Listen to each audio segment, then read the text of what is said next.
Inilah kondisi awal dari keris pusaka berdapur tilam upih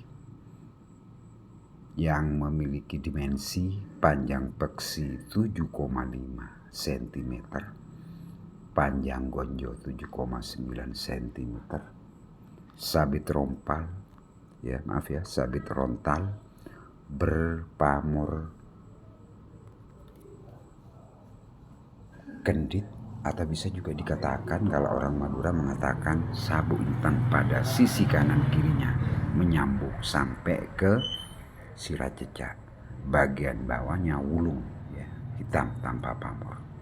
Kemudian di bagian sorsoran terdapat pamor kol buntek, kemudian dilanjutkan kepada pamor junjung derajat, dan ke bagian ujung bilah bersaf-saf pamor ujung gunung, atau orang Madura mengatakan pamor seujung atau ujung gunung. Bilah ngelimpo, tidak memiliki odo-odo, dengan panjang bilah 34,3 cm.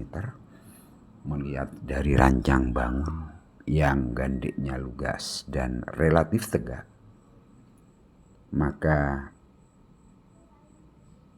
estimasi saya keris pusaka ini dari awal dipergunakan sebagai piandel atau sekep, bukan senjata perang.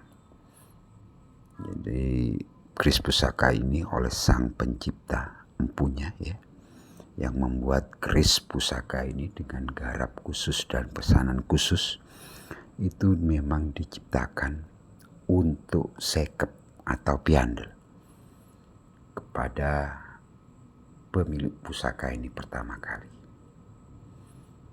Monggo pemirsa amati, gandik lugasnya, tikal alisnya juga tegas, gandiknya relatif pendek dan relatif tegak, dengan sirah cecak yang lebih kecil atau mungil, tebal pada bagian sorsoran, di tengah itu tidak sampai 1 cm, sekitar 8 mili. Kondisi peksinya masih orisinal. Pemirsa bisa melihat proses tempa lipatnya nyambung, dari pamor kol buntek tembus ke peksi.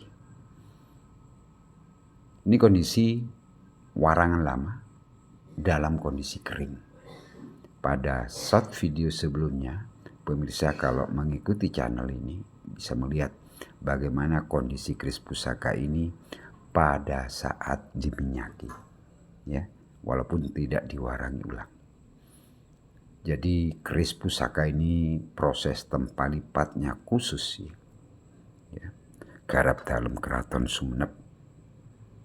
Estimasi saya dibuat di era Majapahit. Besinya pilihan, pulen, dan gradasi warna besi dan bajanya bisa pemirsa amati, bisa pemirsa lihat, pada bagian lis-lisan, pada bagian pucuk, komposisi bajanya lebih banyak dibandingkan besinya.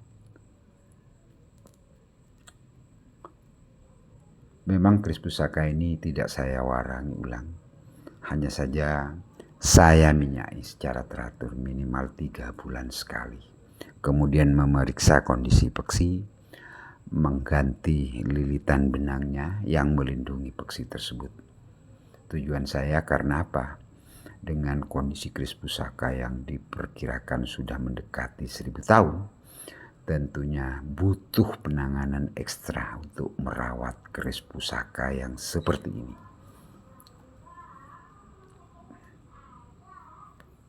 Pemirsa bisa melihat detail pusaka ini mulai dari kondisi peksi, bagian bawah gonjo, kemudian sirah cecaknya, gandiknya, pijitannya kelihatan dangkal, kemudian bagian lis-lisannya. Nah ini. Jadi besi kelihatan lumer dan pulen menyatu dengan tempa lipat miring sehingga menghasilkan pamor kombinasi yang saya katakan kalau dibilah itu triwarna. Ada kol buntek pada bagian sor-soran di tengah ya, atau bagian bawang sebungkulnya, kemudian ada junjung derajat dan berlanjut kepada pamor seujung. Sedangkan pada bagian gonjo terdapat pamor miring juga, tempat lipat miring. Pemirsa bisa melihat pada saat video ini saya perbesar 3 kali seperti sekarang ini. Jadi pamor garis-garisnya sangat rapat pada gonjo, nyambung ke sirah cecak, kemudian pada sebaliknya.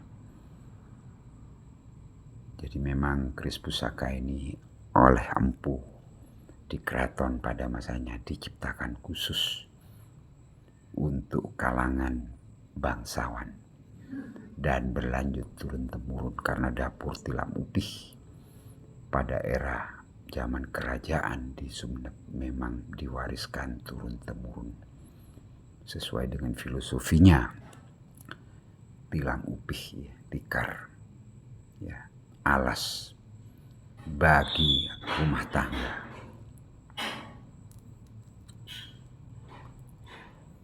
Monggo amati detailnya, karena siapa tahu alih rawat berjodoh pada Anda sekalian yang menikmati video ini. Saya ulangi sekali lagi, dimensinya